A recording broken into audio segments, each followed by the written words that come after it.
Hey guys, welcome back to the Brantzen Poker Vlog. We're playing 2-2 probably today, so let's see how it goes. Hit the intro. Yeah, I mean, the nice thing is that I just don't like till, you know? Alright, we got the flush. Okay, he's got a set of eights. We got him. Hold.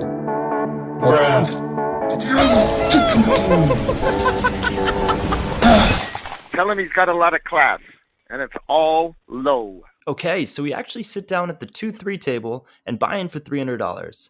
But before we get into the hands, I'd just like to say thanks so much, guys, for supporting the vlog. We've actually gained over 200 subscribers in just the first 3 videos. I didn't expect that, so thank you guys. And make sure to keep liking and commenting on the videos to support the channel. The first hand we're covering, we pick up Ace-10 of hearts in the big blind. There's a straddle, and the hijack makes it $16. The cutoff calls, and we face our first decision of the day. We could either call or 3-bet with this hand, but this time we choose to 3-bet to $70. This way we have a chance at winning all of this dead money pre-flop, and if someone calls, our range is uncapped. Well, the worst possible outcome happens when the straddle cold calls us. This looks extremely strong, as he wasn't committed to the pot much at all yet. This made me think he most likely had a mid to high pocket pair, ace-queen or ace-king. The hijack and cutoff folded, and we go heads up to a flop, which comes 5, 5, 6, 2 spades. Because I think his most likely holding is a decent pocket pair, I choose to check. He only has $150 behind, so if I bet this board and he has a pocket pair, he'll most likely just shove and try to get it in with us. He checks, and we see a turn. The turn comes an offsuit 2. Because we check the flop, it really doesn't look like we have an overpair, and this turn doesn't change much. Now if I bet the turn, it could easily look like I'm just trying to steal the pot, and he very well could call me with a better ace. I check again, and this time he goes all in for $150. I fold and lose the first pot of the day. This next hand we look down at Jack-Queen off in the small blind. There's a straddle, the hijack limps, and I open to $25. Both the hijack and the straddle call, and we see a flop of Queen 7-5, 2 diamonds. Holding top pair on a board with multiple draws possible, I decide on a 2/3 pot size bet of $50. Only the hijack calls, and the turn comes an offsuit 6. He only has about $120 left in his stack, so I put him all in to charge him the maximum if he wants to see out a draw. If he already has me beat with like king queen or something, so be it. He folds, and we take down our first pot. Apparently everyone and their brothers love to straddle, but that's fine with me, and we pick up king-queen offsuit under the gun. I open to $20, the small blind and straddle call, and we head 3 ways to a flop. The flop comes out queen 2-6 with 2 diamonds. The small blind and straddle check. This is a great flop for me.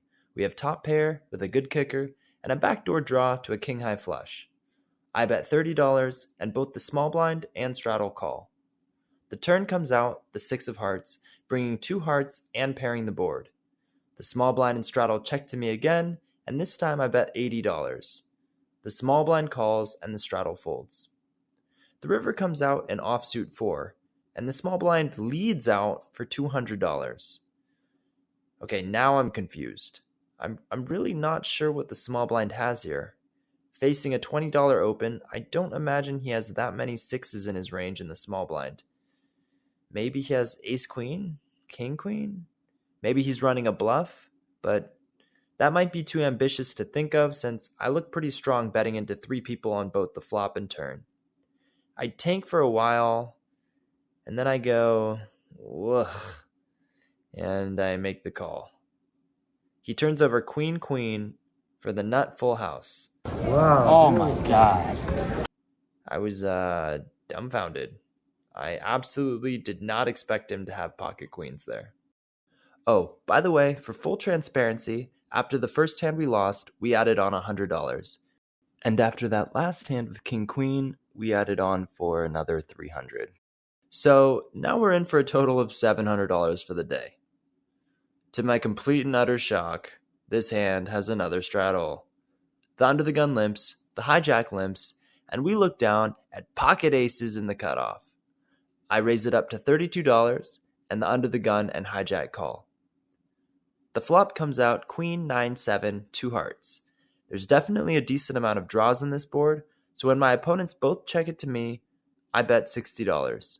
Somehow they both completely missed this board and they fold. After this, we face 3 limpers and pick up King Jack off on the button.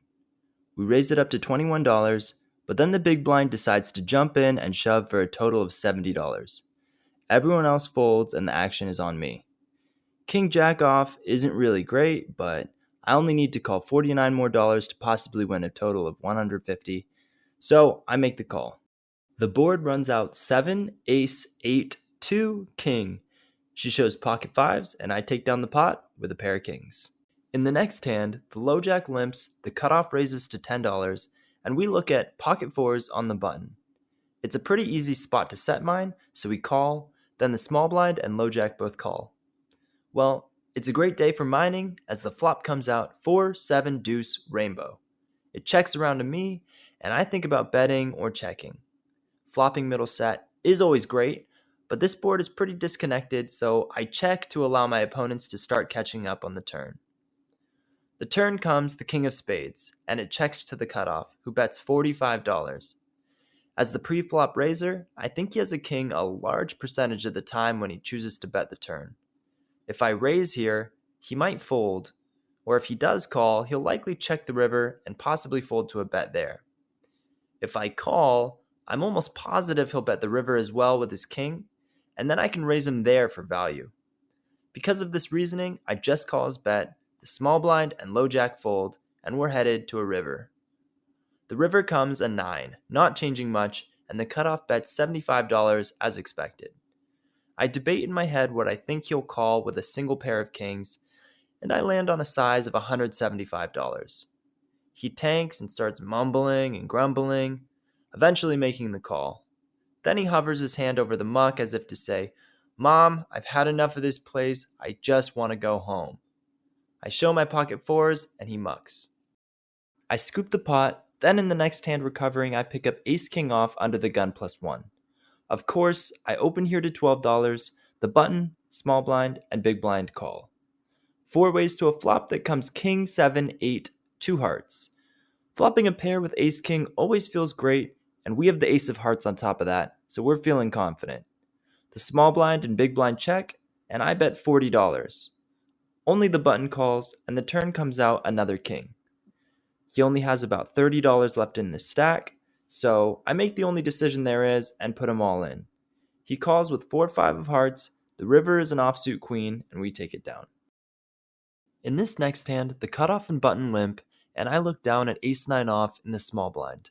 I could definitely limp as well, but I didn't want the rake to take half the pot, and I felt I was likely ahead of the cutoff and button's limping range.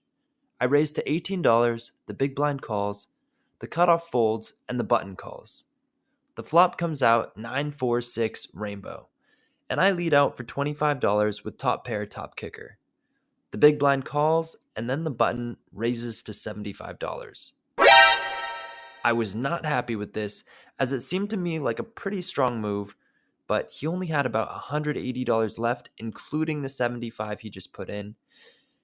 At this point, I was just hoping that this player would do this with some worse nines like king 9, queen 9, jack 9, 10 9. I re-raised to $200, the big blind folded, and the button called, putting himself all in. The turn was a jack, and the river was a 2. The button showed 4-6 off for a flopped 2 pair, and I mucked.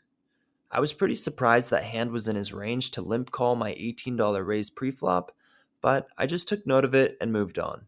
Moving on from that loss, the low jack opens to $15, the hijack calls, and I pick up ace-10 off on the button. In position with a decent hand, I decide to call, and the small blind and big blind decide to tag along as well. 5 ways to a flop, it comes out 2-10 jack with 2 hearts. The small blind leads out right away for $25, the big blind calls, and the low jack calls as well. I'm holding the ace of hearts, giving me a backdoor nut flush draw, as well as mid pair, so I decide to call as well. Do you guys ever just have a super strong gut feeling a very specific card will come out? Comment below if that ever happens to you. Like, for some reason in this hand, I just knew the 10 was coming the second the dealer put his hand on the deck to reach for the turn. Sure enough, bam, 10 on the turn. The small blind continues betting for $45, and he has about $200 total.